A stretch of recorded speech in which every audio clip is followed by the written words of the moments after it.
Hi, it's Matt with the Linda Maguire Team back for our monthly market update. So we're going to be looking at the July real estate numbers for Burlington, and July was a pretty slow month, and you'll see that right across the board for the numbers, including average price.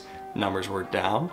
That being said, it's kind of expected. As we move into July and August, the market typically cools down a little bit as people start to travel with their families.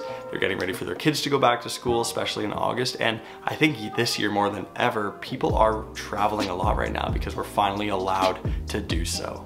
So let's take a look at the numbers. Just quickly, before we do, if you enjoy this content, please feel free to give us a subscribe on our YouTube channel, as it helps get this content in front of more awesome people like you. So sales activity was down about 20% from June to July. So, we had a 20% decrease in the number of homes selling, or another way to look at it, 20% decrease in the demand. When we look at the supply, or the number of new listings, this was down about 28% from June to July.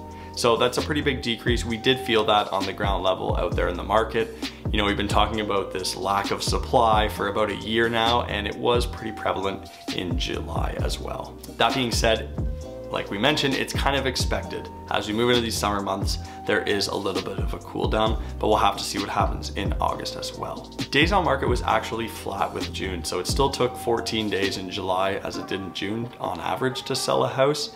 But that being said, we did see less offers on houses that are holding offers, and a lot of houses that are now willing to look at preemptive offers, which typically means we are starting to see a turn in the market.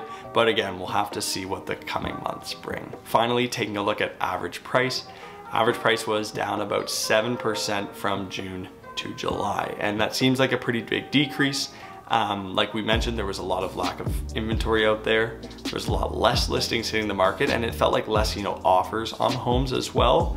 But we're looking at about 300, 350 sales in 1 month here. So sometimes that number can be a little bit skewed.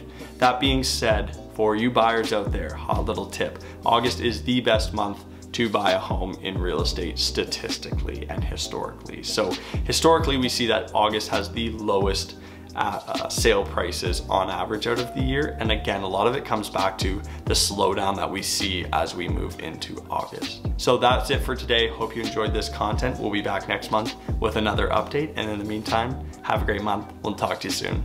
See ya.